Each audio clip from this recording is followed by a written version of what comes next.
Welcome to Telugu one. నేను మీ anchor Sarath. నిన్న రాత్రి జర్నలిస్ట్ స్వేచ్ఛ ఆత్మహత్యతో మీడియా ప్రముఖులు అవ్వచ్చు, ఇండస్ట్రీ అవ్వచ్చు, ప్రతి ఒక్కరు కూడా చాలా బాధాకరమైన న్యూస్ అయితే విన్నప్పటి నుంచి చాలామంది కూడా ఆ విషాదంలోనే ఇంకా ఉన్నారు. కొద్దిసేపటి క్రితమే ఆమె మృతదేహాన్ని కూడా తీసుకెళ్ళిపోవడం జరిగింది ఆఖరి రిచువల్స్లో భాగంగా.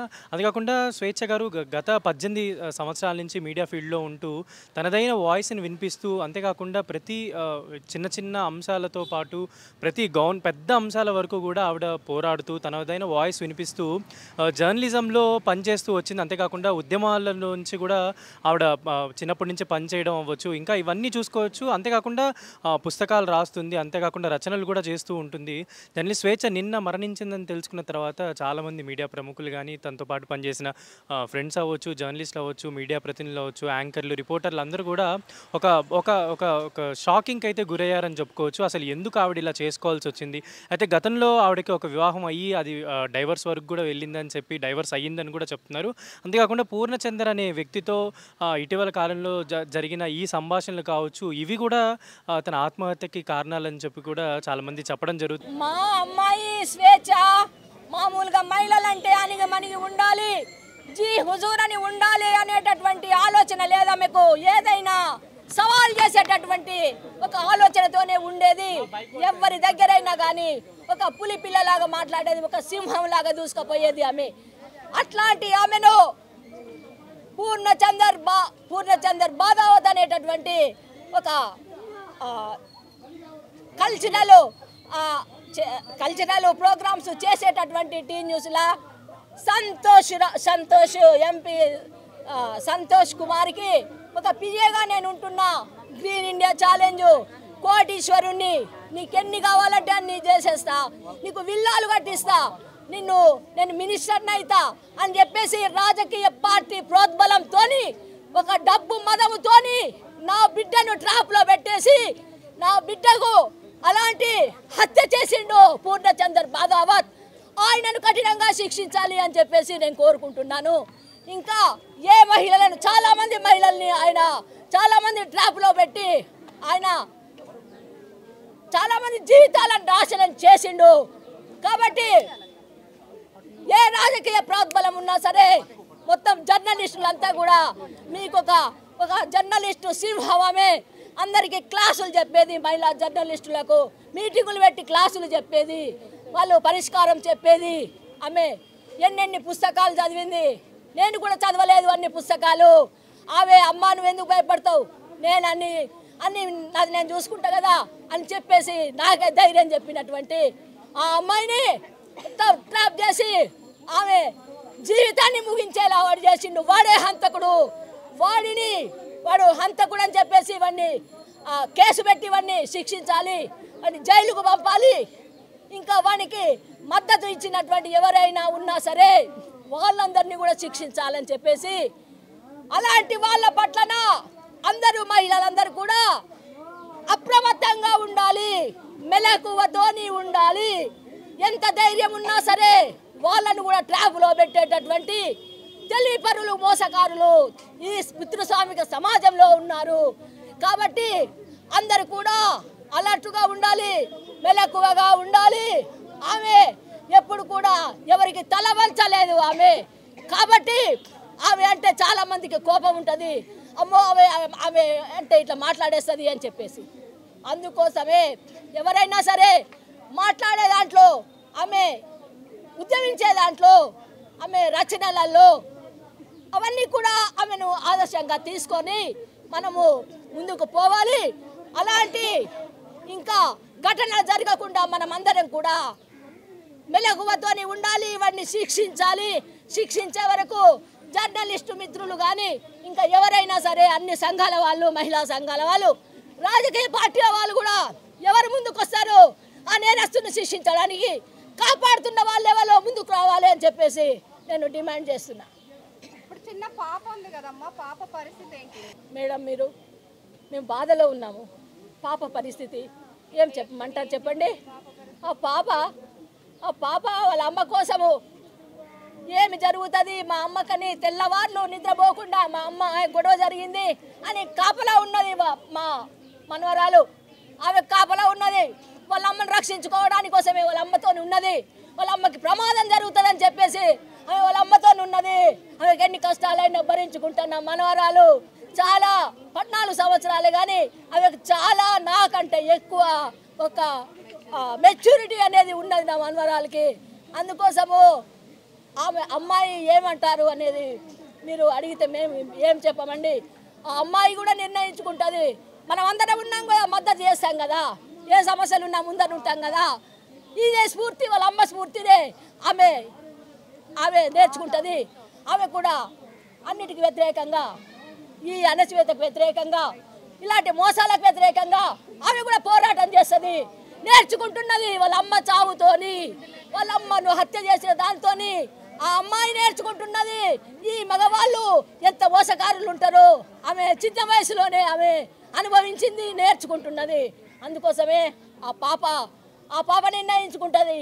మనం అందరం ఉన్నాం కదా ఆమె కోసము, అదే తెలియజేస్తున్నా. 27 నాడు సాయంత్రము మా కూతురు స్వేచ్ఛ ఉరివేసుకొని చనిపోయింది. అయితే మేము లోపలికి వెళ్ళి చూసే వరకు ఆమె బెడ్ మీద నిలబడితే ఉరి పడదు, కానీ ఆమె శవాన్ని చూస్తే కాళ్ళు వంకరైపోయి ఉన్నాయి, చేతులు వంకరైపోయి ఉన్నాయి. తర్వాత ఏంటంటే ఇక్కడ మెడకు కూడా బుక్కలకి వెళ్ళి రక్తం వచ్చింది. ఆ శవాన్ని చూసినప్పుడు ఆమె ఇది ఉరి వేసుకున్నట్టు మాత్రము అనిపిస్తలేదు, అనుమానంగా ఉన్నది. ఆమె ఒకవేళ ఉరి తనకు తానే వేసుకొని ఉంటే వేలాడితే ఆమె కాళ్ళు కిందికి ఆంతాయి, కిందికి ఆనంత డిస్టెన్సే ఉన్నది. కానీ మరి ఇక్కడ ఏం జరిగిందా అనేది డౌట్ఫుల్గానే ఉన్నది. మా ఉద్దేశము ఈ మరణంపై ఏది తప్పనిసరిగా ప్రభుత్వం నుండి విచారణ జరిపించి ఏది మాకు న్యాయం జరిగేటట్టు చూడాలని చెప్పేసి మేము డిమాండ్ చేస్తున్నాం. అదే అయితే ఏంటంటే మా కూతురు జర్నలిజం 20 సంవత్సరాలు దాటింది, జర్నలిజంలో ఉండబట్టి 2 దశాబ్దాలు దాటింది. చాలా ఏంటంటే అనుభవం ఉన్న జర్నలిస్టు, ఆమె టాలెంట్ ఉన్న ఆమెస్టు. ఆమె స్క్రిప్ట్లు తనకు తానే స్వయంగా తయారు చేసుకొని ఆమె వెళ్ళేది. రాజకీయ నాయకులతో ఇంటర్వ్యూ తీసుకున్నప్పుడు ధైర్యంగా వాళ్ళని ప్రశ్నించేది, ఎవరికి భయపడేది కాదు. అటువంటి అమ్మాయి ఇట్లా సూసైడ్ చేసుకున్నది అనేది అది ఇప్పటికీ అది అర్థం కానీ ప్రశ్న కానీ మాకు మాత్రం మిగిలి ఉన్నది. అయితే మా కూతురు ఇది క్రాంతి అనే అబ్బాయితో పెళ్ళైన తర్వాత ఒక కూతురు పుట్టిన తర్వాత వాళ్ళిద్దరి మధ్యన మనస్పర్ధలు వచ్చేసి చట్టబద్ధంగా విడాకులు తీసుకున్న తర్వాత మా బిడ్డ అక్కడ టీ న్యూస్లో పనిచేసేది.